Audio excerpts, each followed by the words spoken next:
Professor Munasingha, can you please introduce yourself to the audience? I'm Professor Mohan Munasingha. First, I am the founder chairman of the Munasingha Institute for Development of Mind, which does research on sustainable development and climate change. But this interview is about a report called the Sustainable Sri Lanka 2030 Vision and Strategic Path. This report was prepared by a presidential expert committee that was appointed by President Sirisena in 2017, and I was the chairman of that committee. And hopefully you will learn more about sustainable development in Sri Lanka as the questions are answered. Can you please brief us about the Sustainable Sri Lanka 2013 report? The report covers almost every aspect of sustainability. It is very comprehensive. It is first subdivided into three sections. There is economic growth, which is very important if you want to raise the poor out of poverty, and we want to reach middle income status by 2030 and become an Indian Ocean hub. In other words, a prosperous nation. So the second element is the social element, because in the process of growing rich, we want to make sure that no one is left behind. So socially, we want to have an inclusive society, we want to have a peaceful society, and we want to make sure that there are no major inequalities. And the third element of the report, major element, is the environment, because while we balance economy and society, we must make sure that the environment is not destroyed. So that our natural resources, for example, the air we breathe, the water we drink, and the land we use to produce our crops is properly maintained and preserved. Now, in addition to those three elements which are interconnected, it's called the Sustainable Development Triangle, by the way: economy, society, and environment. There are also sections on the major sectors of the economy. For example, energy is important, transport is important, health is important, education, and so on. So agriculture, each of these sectors has a chapter, and we discuss the relationship between these sectors and the economic, social, and environmental aspects, and also the relationships between sectors. For example, if you take transport, in order to make transport work, you have to have liquid fuels, petroleum. Therefore, it is linked to the energy sector. If you want to take your agricultural produce from the farm to the home, you have to have transport. So agriculture is linked to transport. So like that, the report looks at the interlinkages, which are very important. So we are not studying each subject by itself. And there is another element, not to complicate life further, but there are some themes which are cross-cutting, which do not fall neatly within these sectors. For example, climate change. Everybody is talking about climate change. What will climate change do to the energy sector? What it will do to agriculture? What it will do to environment, the economic growth? So the cross-cutting themes are also brought in and linked to the earlier topics, the sectors, and so on. Then there are some important cross-cutting themes like citizenship, what it means to be a Sri Lankan, what is our identity, how do we have reconciliation. There is a cross-cutting theme on gender. Gender issues are very important. For example, can you have a transport policy that only looks at building highways and having buses if you ignore the fact that many women complain of being harassed in buses. Therefore, the gender issue comes into transport. And those kinds of interlinkages are also looked at very carefully. And finally, of course, we have the fact that all of this is not top-down. That is, it must go from the national to the provincial level, to the district level, even down to the Pradeshia Sabha, so that you have implementation. And therefore, this report is extremely comprehensive, and hopefully it is a non-political document. Therefore, everybody should be interested as a citizen, but most of all, the leaders of the country, especially now that we have a presidential election coming up, whichever party wins, they have really a master plan, a blueprint for sustainable development of the country. In this report, Sustainable Sri Lanka 2013 Strategic Path Report, it refers to keeping Sri Lanka's resource use within the sustainable capacity. Can you please define what sustainable capacity is? Yes, let me try to be non-technical. See, every human activity has an environmental and ecological impact. So, if we use energy, then we have to use the coal-fired power plants and so on, and there is an environmental impact. If we use a car, there are gases being emitted, fumes. Now, what this ecological capacity tells us is there is a concept called ecological footprint. Economic activities have an impact on the environment, and there is a way of measuring it. So the ecological footprint tells us that we as a nation, 22 million almost Sri Lankans, what is the sum total of the environmental impact of all our activities in terms of the land area that we have and other water resources. And this is called the footprint, and at the same time we can determine what the capacity of the country is to support this impact.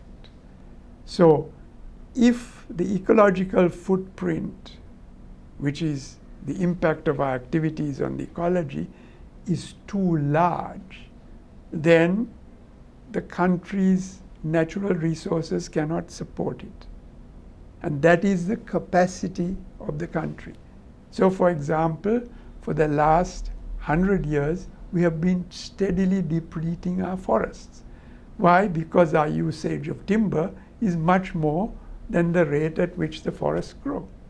So that we are exceeding the capacity of the forest to regenerate at the rate we are using it. And that is what we mean by saying living within the ecological capacity of this country, and we can measure it very comprehensively. Can you please explain us about the key components in the BIGG path of outlined in the report? Yes, well, we have to go back a little bit in history. More than 25 years ago, there was a very major United Nations Earth Summit in Rio de Janeiro in 1992.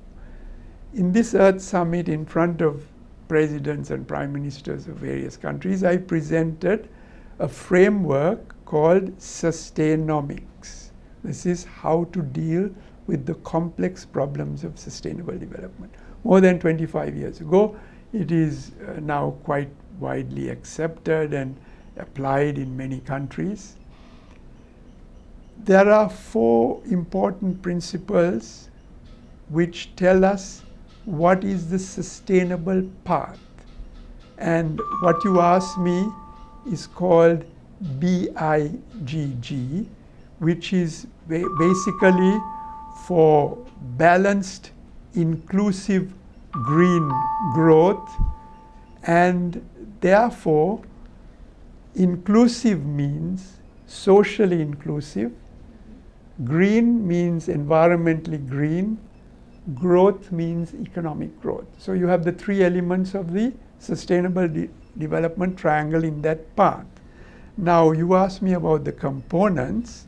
What is important is the following. First is that we have to empower people to act now. This is called making development more sustainable. This is also called climbing the mountain. Basically, it means sustainable development is still outside our range of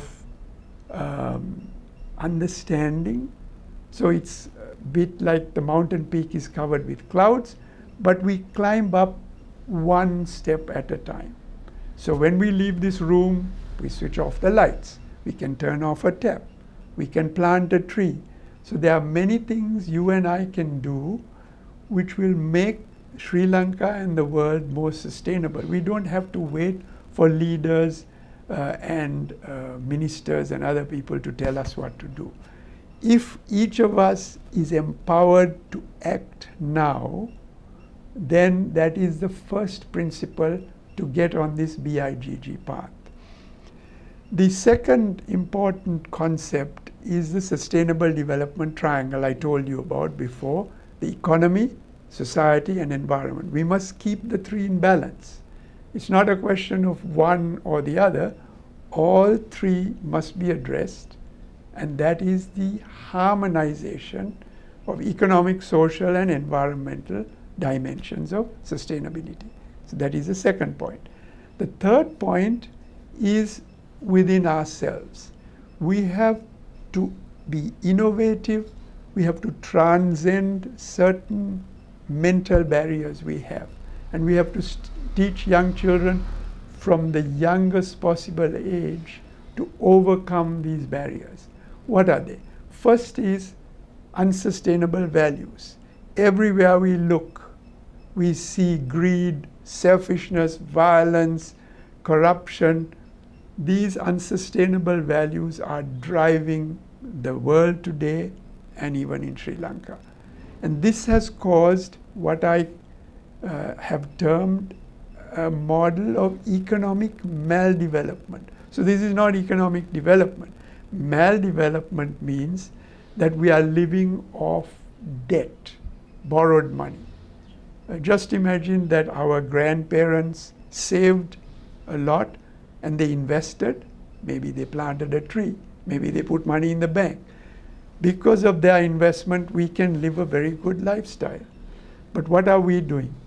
We are not investing for our grandchildren. We are borrowing. So we are more and more in debt, but we are living a very good lifestyle. Our grandchildren will have to pay that debt. And the debt is, a lot of it is environment. Climate change is coming around the corner. We have shortages of energy, water, food, other things.